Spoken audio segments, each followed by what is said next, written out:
Hey everybody, welcome to Alley Meekly. Hello. How's it going? Are we ever going to learn how to introduce this naturally? You look sick every time after you say hello. We're here to introduce yet another field trip. Was this the fourth one now? Fourth one, yeah. This one is with an author, Anne Louise Bannon. And we went to, should we say where we went? Yeah. Okay. I mean, it'll say in the title. For this whole time, I'm going to bleep out where we went, so they'll never know. Redacted. Yeah, we went to Redacted, and it was a redacted day. And, we went to Classified. We went to the Ambassador Hotel, or whatever's left of the former Ambassador Hotel in Koreatown. So her book series is the Freddie and Kathy series. This is a third installment called The Last Witnesses, and part of it takes place at the Ambassador, so she had been reading up on it, so she... she wanted to talk to us about it. Yeah. I had never been there, obviously, and I have never even been to that area of Wilshire, I don't think. I had gone to the HMS Bounty, which is across the street, but as a kid, my mom would drive me through, and she does what my mom always does, is like, someone died there. I'm like, okay. Someone died there and there. And there. Someone big died there and someone little died there. So I hope you enjoy it, and we have a little blurb at the end. Yes, stay tuned at the end. She has a little bit more information that we didn't get to. Yeah. And I got a little information also. No, I refuse to let you do that. No, who do you think you are? I'm the principal of the Ambassador School. I'm the ambassador of the principal school. All right, listen. Okay.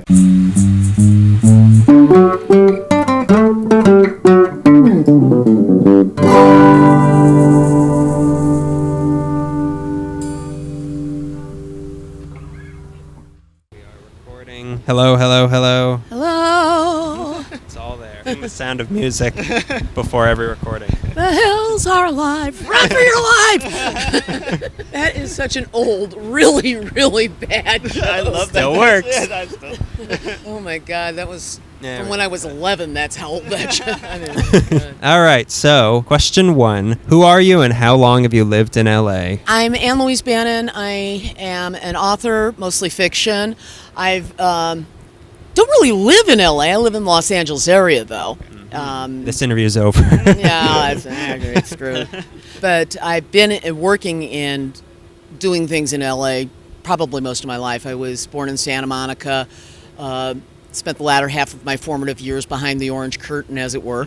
Yeah. Came back, lived in Glendale. We live in Altadena now. Okay. And my husband works for the city, so we do have more than a casual connection. The Altadenans are infiltrating slowly. Oh yes, sneaking in.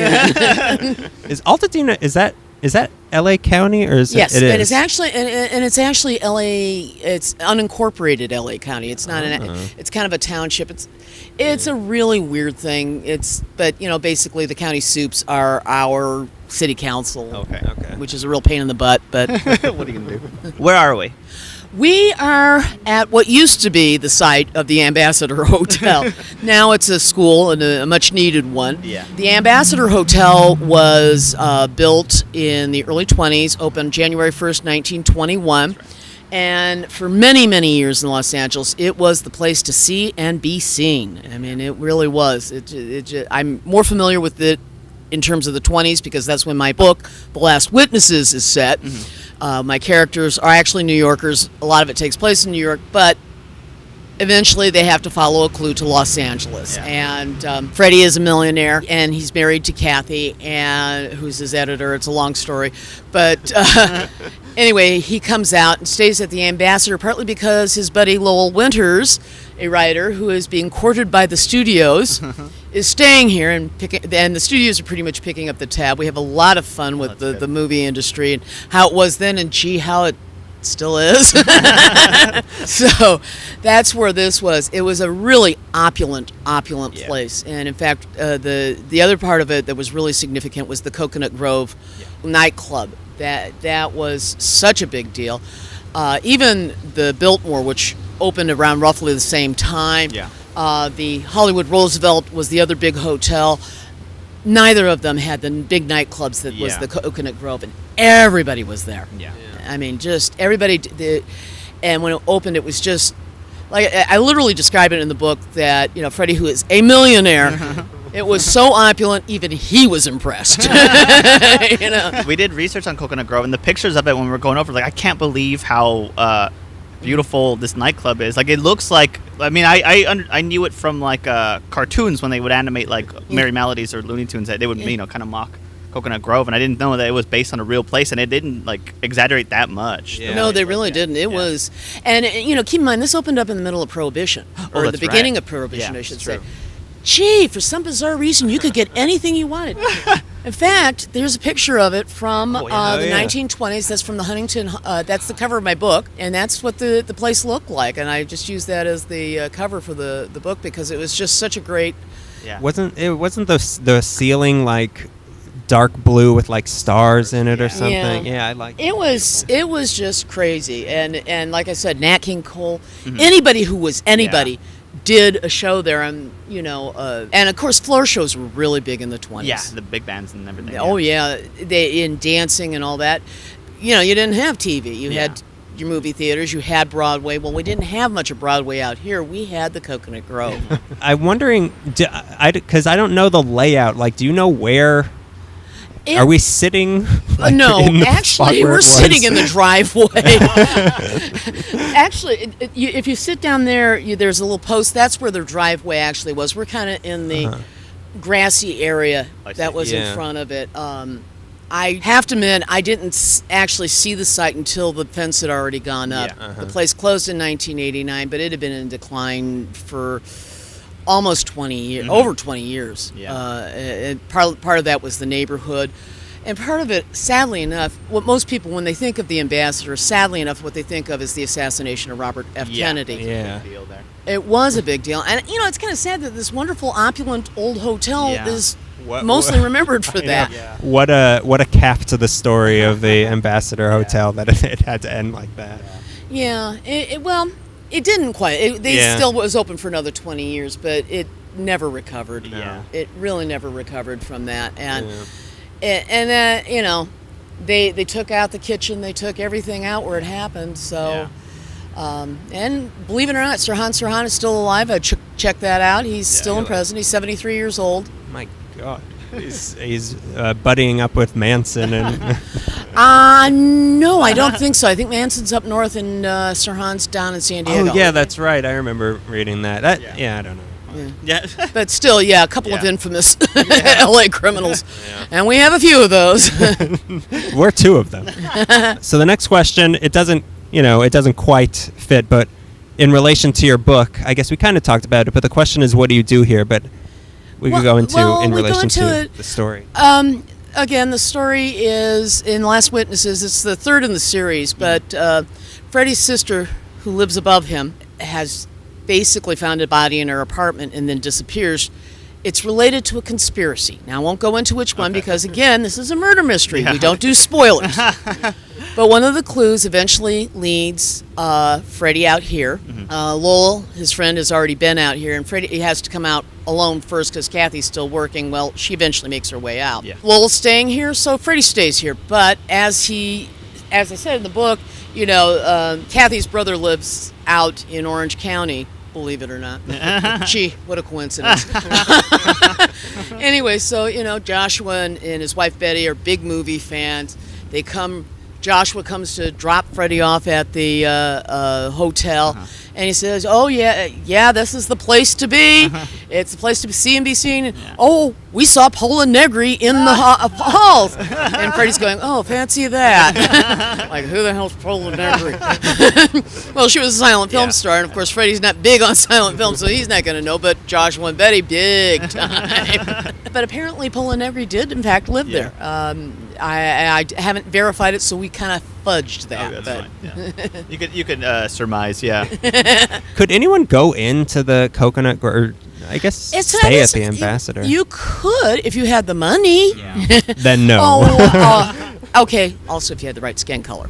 That. Yeah, it was very the 20s. Yeah, that was a big issue. It's still very much so. I mean, the racism in the 20s. It's really hard when you're trying to write accurately about it and still not offend the hell out of anybody. Yeah, I mean, it's really hard. Yeah. But, you have to acknowledge it existed big time. Yeah. It really did. Well, we did our episode about Central Avenue, and the Dunbar seemed to be sort of like the alternative. If you couldn't get into the Ambassador or Coconut Grove, you go to the Dunbar to hang out. Yeah. Tell us about the series as a whole, because this is one piece of it, right? Right. This is the third book in the series. The series is set in 1925. It starts actually tail end of 1924. The night of December 8th, as a matter of fact. And in the story, it's called Fascinating Rhythm, and it's the story where Kathy and Freddie actually meet. Okay. Freddie is a millionaire. He has written this novel, and Kathy gets a hold of it because she's doing her boss's work for him. The problem is her boss is murdered. Oh, okay. So Kathy convinces the head of the publishing house to let her continue to work on the book. We found out later that he had good reason to be nervous about her. Not because he couldn't accept her as a woman. It was hard, but at the same time, he had good reason to be afraid that she might know something. Oh, right. No spoilers beyond that, but Kathy becomes a suspect, so they go off to find out who killed the boss, Frank Selby. And then in Bring Into Bondage, which is the second in this series, it is July 1925. Freddie and Kathy have been dating for 6 months. It literally starts with Freddie getting ready to propose. That's so good. He's a nervous wreck, and he's like 2 minutes late, and Kathy's probably wondering. Only Kathy's upstairs packing because she's gotten a telegram from her mother. Her father is sick. Come now. Oh, wow. Yeah, and, in the days before antibiotics, pneumonia was not something to sneeze at. Yeah. It really was very serious. And so Freddie offers her to bring her out to her home in Kansas by flying her there in his plane. He has a plane. He's a millionaire. That's what you do, yeah. And he loves all things mechanical, so of course he's going to have a plane. And he flies her out there, and while they're there, they realize that the family farm is under attack, and they try to stop the vandals before somebody gets killed. And things really go to hell when Pa gets out the shotgun. As it usually does. Yeah, it's not to get Freddie down the aisle. That's a different shotgun. We keep that in a different drawer. Yeah, really. So that's what happens, and they end up married, but that's not a spoiler. You kind of figure that's going to happen. I mean, come on. It starts with him getting ready to propose. And then again, in Last Witnesses, they start in New York. There's a conspiracy that just sweeps them all up, and the answer's out here. Oh, that's cool. Okay. And that's how we end up in your latest book, right? Right. Okay, great. Huh. What is this place's role in the city? I think we went over that a little bit. When it was active. When it was active, it was. Yeah. It was really they had several Academy Awards ceremonies here. Yeah. First one, of course, was over at the Hollywood Roosevelt, but they had several of them here.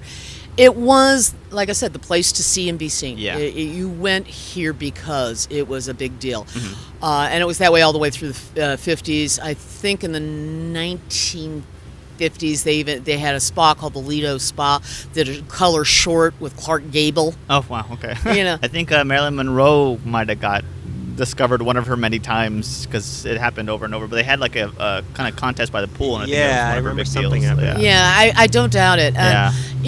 There was just and when you think about it, how many movie deals went down here? Exactly. Yeah. That's what I was thinking. I mean, Louis B. Mayer used to hang out here. Yeah. I mean, it's just darling little illiterate that he was. Because even now, like, this is. Isn't there like 3 schools here or something, or is it? It's like that's what I understand. Yeah, because it's a really densely populated area, so it is. Yeah. It's still a happening place for kids under 18, but they're forced to come here. You can imagine why they wanted the space. I mean, there's open space here in the middle of Wilshire Bleeding Boulevard. I mean, that's amazing.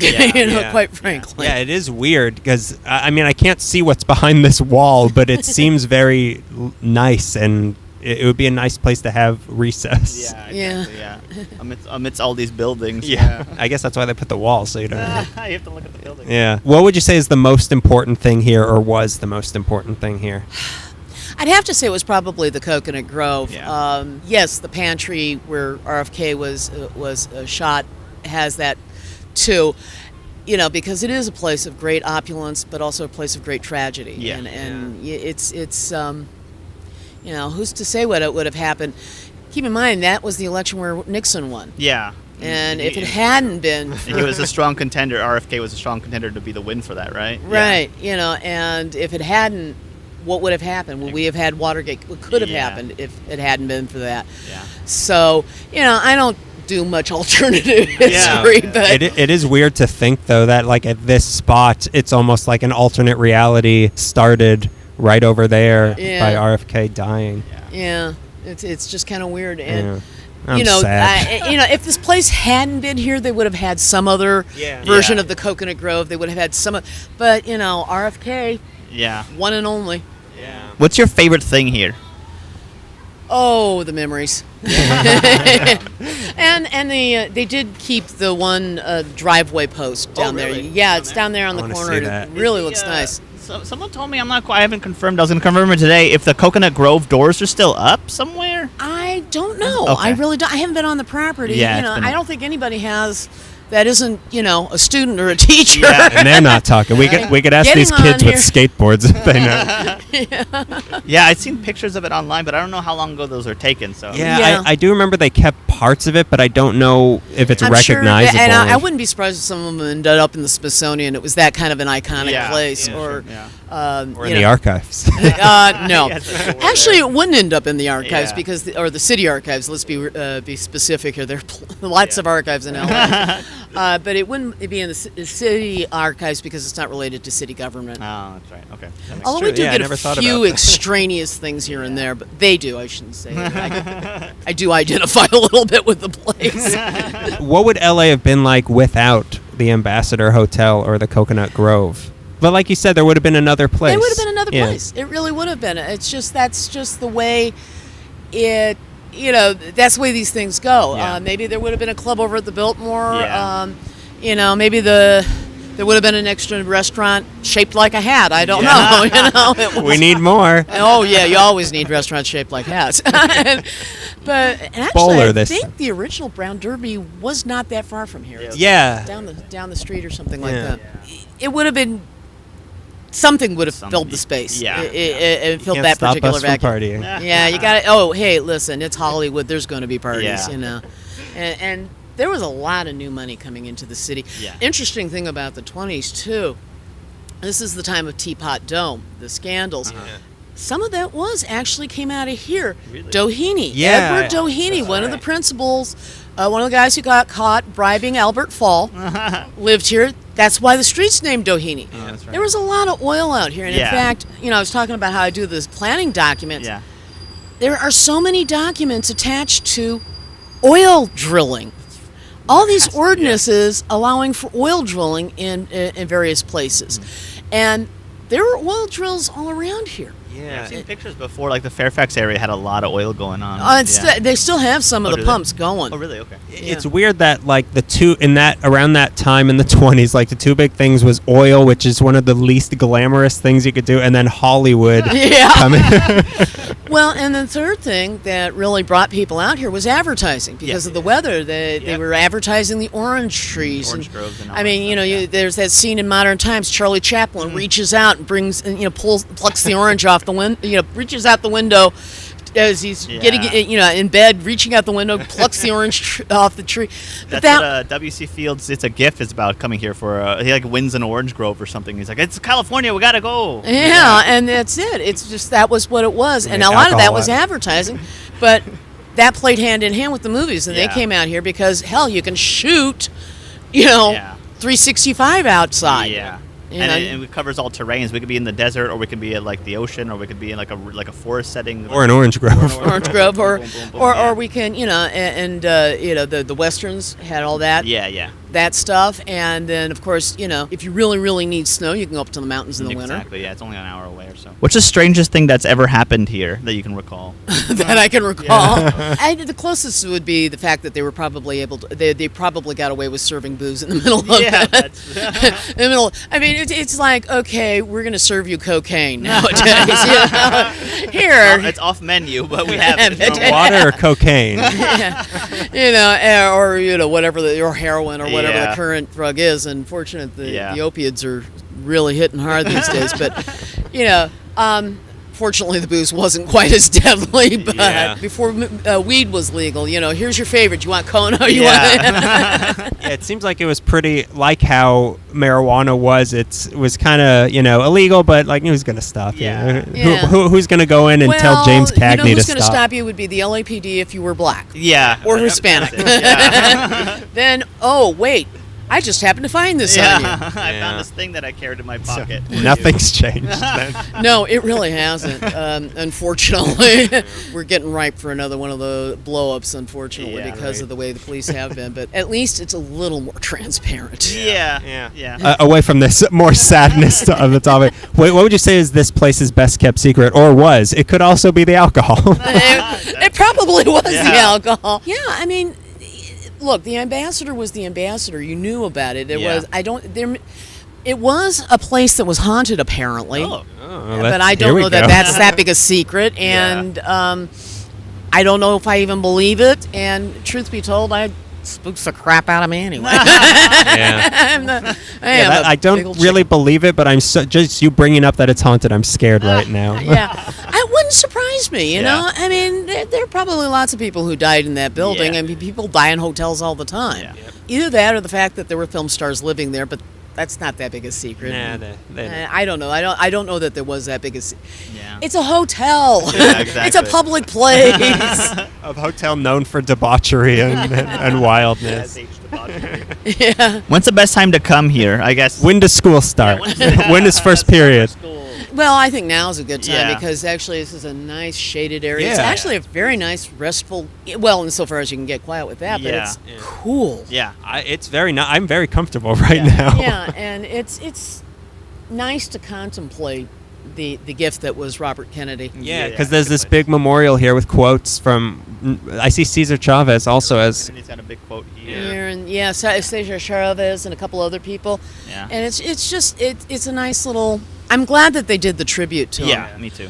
I would have liked to have seen more of the Cocoanut Grove, but next to Robert F. Kennedy. It like I said, it's kind of interesting that, as we've brought up several times already, it's just that the iconic nature of the Cocoanut Grove and the ambassador, and this is how it ended.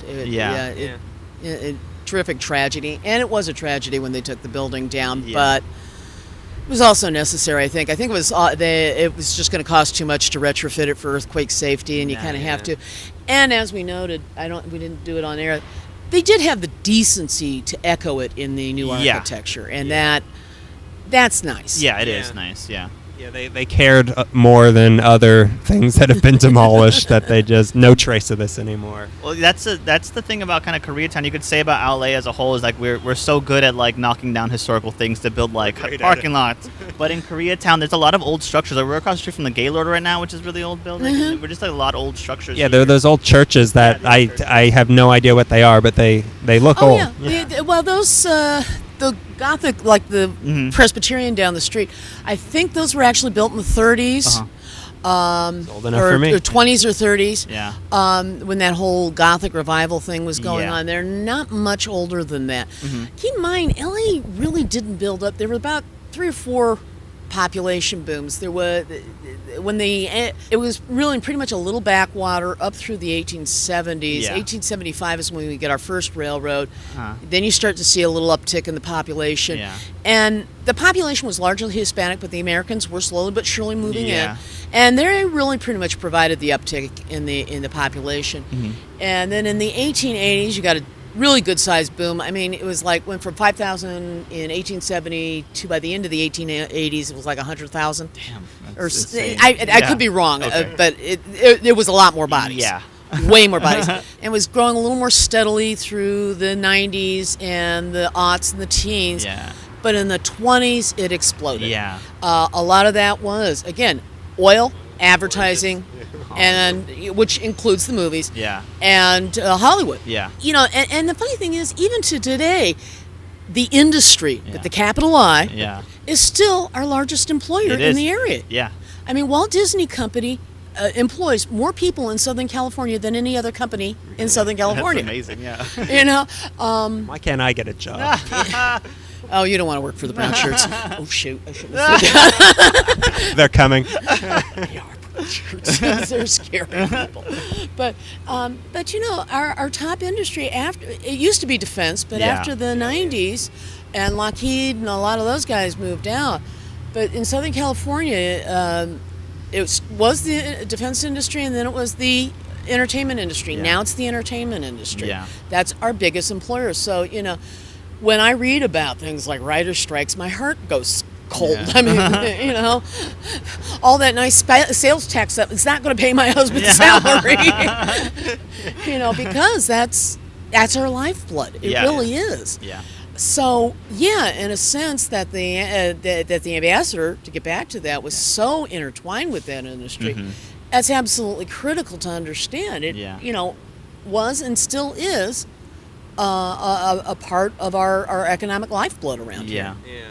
I mean, we've talked about when we went to the Rainbow Bar from the days when all the bands were hanging out there. I can't think of a place where like all the celebrities now go. Like you can walk in and you're gonna see. Today's James Cagney. Exactly, yeah. Or today, well, who would that be? That would be today's James Cagney. Hard to say, because I mean, Cagney was he was actually quite diverse. Yeah. Who might be Bob Balaban. Bob Balaban. No. Oh, who was it? I just saw him in Ewan McGregor. Yeah. He can sing and dance. Yeah. Sing and dance. But you don't think of him that way. He's an action hero. Yeah. So that's kind of he would probably be as close to James Cagney as. Fair. That's good. That's a good one. Yeah. I wouldn't have said that. Let's go through everybody. Well, no, I just happened to see Beauty and the Beast a few weeks ago. Okay. So. That's human. Okay. Any parking tips? How was your parking experience coming here? I don't park. That's the best tip. Yeah. No, seriously, I take the gold. I take the red line, purple line. Yeah, it's right here, right? It's about 2 blocks that way on Vermont, and it's not a bad walk at all. Yeah. Highly recommend. Well, I recommend public transportation anyway. Yeah. That's just I'm a tree hugger. What can I say? And the only thing is, the traffic's actually better now than it was in the 20s. Well, yeah. Oh yeah, we had streetcars and chronic tie-ups. All day long. And all the cars are slow.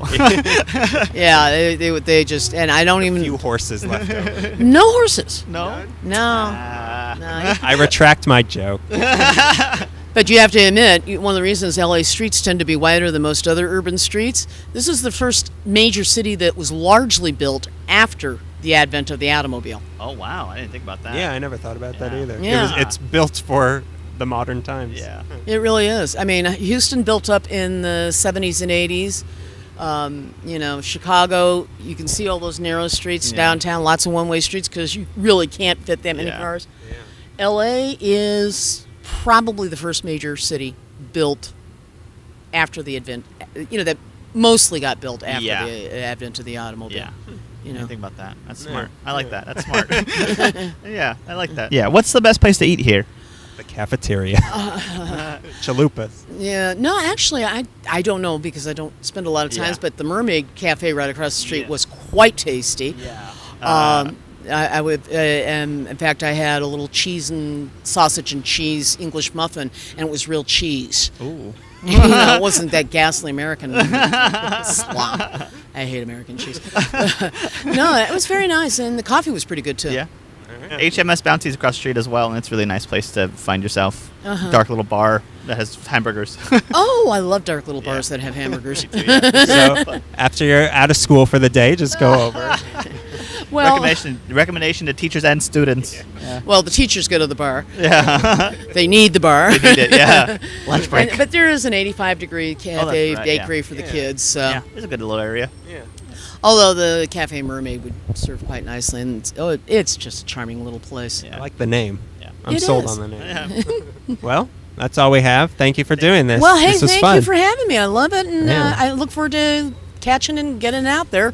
Yeah. It will be released. We can promise that. I will tell Michael that. He's going, okay, one of those guys. All right. I'll stop that. So welcome back to the pre-recorded. Oh, it's all pre-recorded. That wasn't live. I mean, it was live. Oh, everything's live. Everything we ever done is live. There's people right here. You're all here too. Don't you see us? We're in the back. We're waving. Bye. There was a little bit more that she wanted to add, a little story from the past of the Ambassador Hotel. Obviously, she's not telling us about what the fourth graders are doing. That was the rudest you've ever been to fourth graders. I'm pretty rude to fourth graders. I guess you don't know my exploits. Hey, come on. I don't have any exploits with fourth graders. I gotta go. Apparently, a long time ago, Will H. Hayes. I keep wanting to say William H. Macy's. Yeah. Of the William H. Macy's motion picture. Did you say Willie Mays, the outfielder for I forgot what team? Yeah, the actor. Yeah, he would run backwards or whatever. So Will H. Mays of the Hayes Motion Picture Code, which is like the self-censoring thing from the 20s. So he was welcomed to Hollywood with this huge party at the Cocoanut Grove, and everyone was drinking their not tea, as it was. Oh, I get it. Naughty. Not tea. So he made this big speech about how, everyone's so nice to me here, and how it's wonderful to be welcomed by such a sober crowd. Oof. And apparently he didn't know that almost everyone was drunk because they were just serving liquor in the teapots. How do you not know? How are you so unsavvy in the world that you don't know when someone's drunk? Because, these out-of-towners, they don't know what it's like. We don't trust anybody. Everyone's so friendly and their faces are pink. Everyone's nose is so big and red. And they keep dancing with the palm trees. The people out here are kooky. Kooky. I also have a little bit of recommendation that we didn't get to with the food. Because afterwards we walked around we tried to enter the campus of middle school to... We didn't climb a fence. We just wanted to see if we could talk to an administration at summer school. We went straight to the locker room. The very friendly person was like, there's nobody. He made it sound like there's no authority figures. Like, no, there's no adults here. Don't come in here. This is where the children rule. Because we wanted to ask someone like, hey, could we come and see what's left exactly? Because I had seen a picture of somebody on Tumblr with the Coconut Grove doors. I don't know how long ago, but it looked like a recent photo because it was high quality. So it was on Instagram from 1930. So. Yeah, no, but I saw it online the other day, so I assumed. Is that how history works? Anyways, they use the inkwell filter.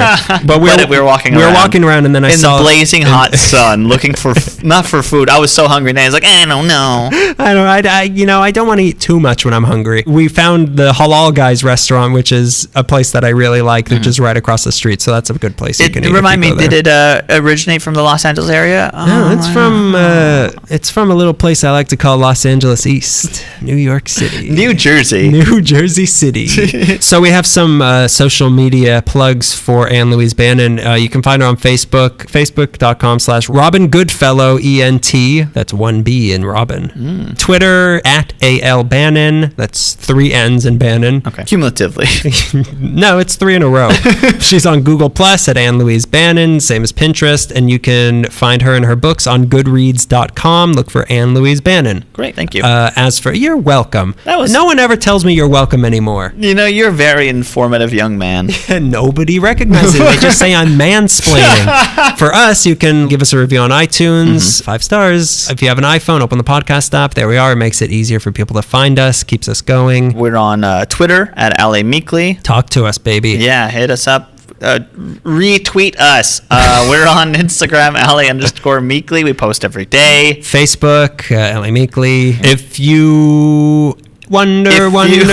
If you, what's the rest of putting on the Ritz? If you do. Those are the lyrics. Yeah, that's it. It's just because Frankenstein sings it. You say if you, and then you just scat until they tell you to leave. Until they say someone waves fire at you. Yeah, exactly. If you think you would be a good subject for a field trip episode, or if you work at a historic place or an interesting place in LA, send us an email, la.meekly@gmail.com. We're also on a Tumblr. That's our main hub, lameekly.tumblr.com. We post all our photos there when we release an episode. We also have a podcast archive there. Yeah, so we good. We good? We good. Oh, stay tuned for our next field trip with Mark Maron.